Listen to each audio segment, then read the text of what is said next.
Hello everyone, I am Sajad and you are watching Pharma Inform. In Pharma Inform, basically we are converting our Urdu playlist into English language. So you can find both playlist English and Urdu on our channel. Today we will discuss a very important topic of wet granulation, which is basically third step of wet granulation, and its name is pre-mixing. As you know, we have already completed our previous two steps, which were weighing and second one was sieving. The people who have not watched our previous videos, the link is given in description. You can watch those videos. Today topic is very important.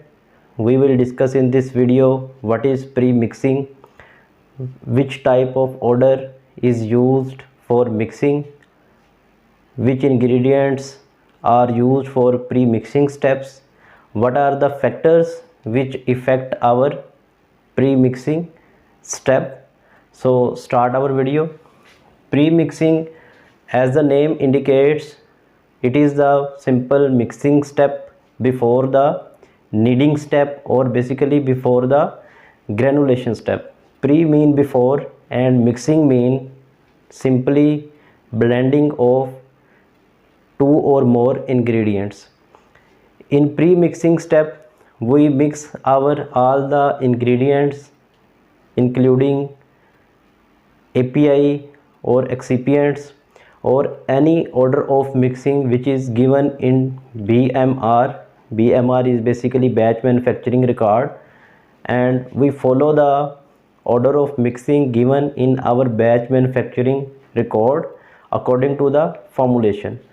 But one basic question is that how we can understand which type of mixing order is used, or when a formulator design a formulation, which parameters are kept in mind to mix any ingredient, or which type of mixing order is used. So here we will also discuss some basic thumb rules of pre-mixing order, in which we can get a basic concept about the selection of excipients or API for the pre-mixing step. So depending upon the formulation, when a formulator is designing any formulation, he may use following order or following mixing sequence. In first case, we may select API plus diluents, mean we can simply mix our active pharmaceutical ingredient with the diluent in pre-mixing step. In second case, we may mix API plus diluent plus disintegrant.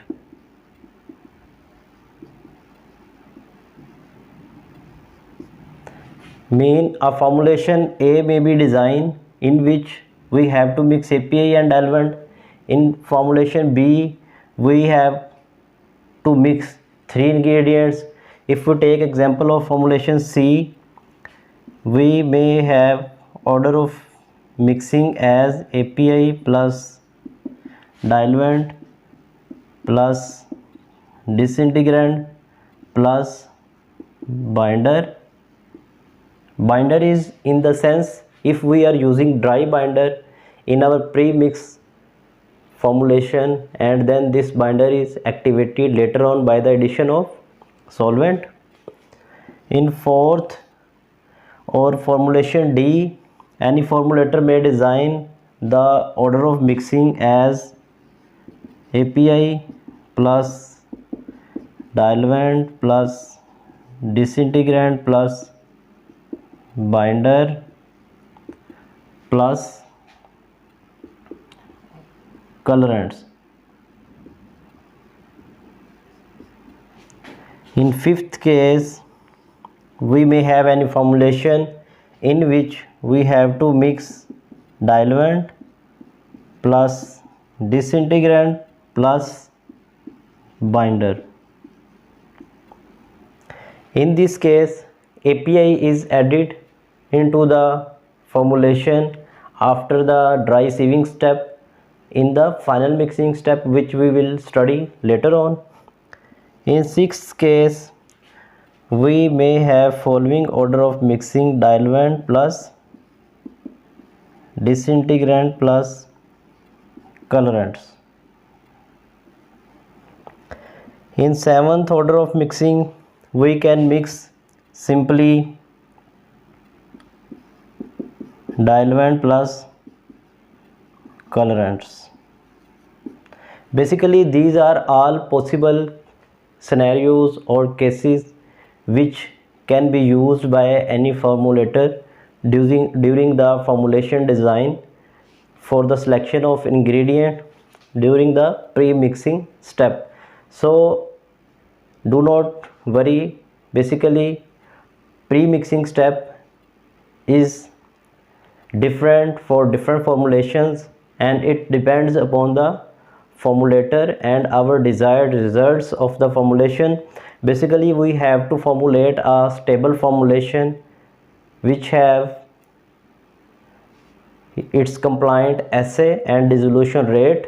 So any order of mixing can be used by the formulator during the product development step, then later on in the validation step, and then our product is validated. We have to follow those steps which are logged by the product development or validation department into the BMR. So you can easily understand the mixing order. When we use diluent, colorants or any excipient without API, then we add API in the final step. If we use API plus diluent, then we may add other ingredients in the later on step. So it was a basic overview of mixing order. Now we will discuss how to perform this pre-mixing step. Basically, in this step, if we take the example of this one, suppose our BMR include this order of mixing and we have to mix API, diluent plus disintegrant.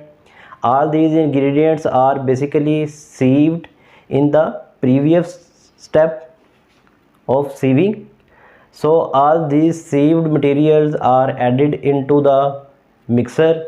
Here we may have two types of mixers: high shear mixer or low shear mixer.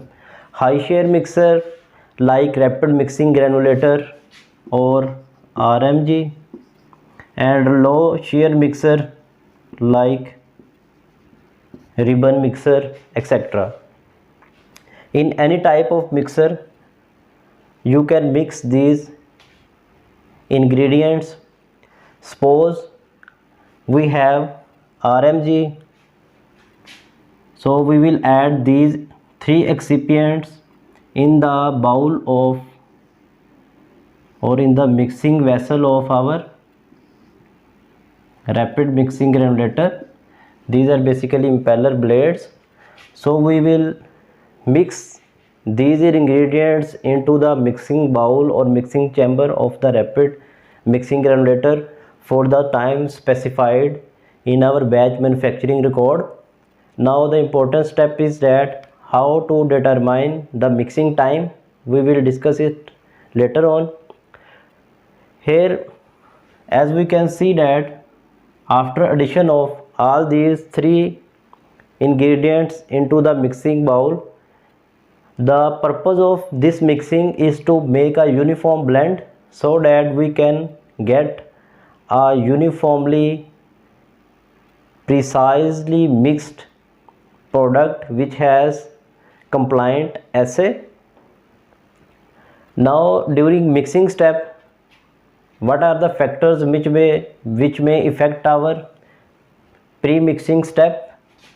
Basically there are two types, there are two factors: mixing speed and second one is mixing time.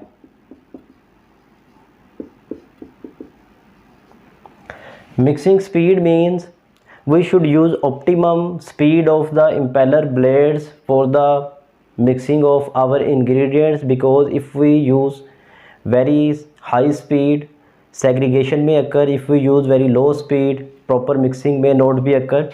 So optimum mixing speed is used for the pre-mixing step, and this mixing speed is basically determined during the validation step. And second factor is the mixing time. Mixing time is also very important, and optimum mixing time is used before, because if we mix our ingredients for long period of time, same like high mixing speed, our segregation may occur if we mix our ingredients for long period of time, and if we mix for a shorter period of time, our pre-mix may not be properly mixed. Both these factors are determined or evaluated during the validation step, in which we take different samples from the pre-mix at different speeds and different time intervals. Suppose at 30 rpm after 10 minutes, at 40 rpm after 15 minutes, at 70 rpm after 30 minutes. So we evaluate our sample for the consistency of assay, if we have active ingredient in premix, or we check the uniformity of our blend. So at the speed and time which give best results, we use those mixing times and those rpms or speed ranges for the pre-mixing step. Hope all the confusions are cleared in this pre-mixing step. If you have any confusion, you can ask in the comments. For a brief overview, pre-mixing step is basically a step which is used for blending different ingredients before the granulation step or kneading step, to ensure that our ingredients ready for granulation are uniformly mixed. So in the next video we will discuss our next step of the wet granulation, which is kneading. Kneading is a very critical and practical step. Must watch our next video to understand the kneading, endpoint granulation and factors affecting the kneading step. So up till now it's completed our video. I hope you will like and subscribe our channel, share the video to others. To the next video, Allah Hafiz.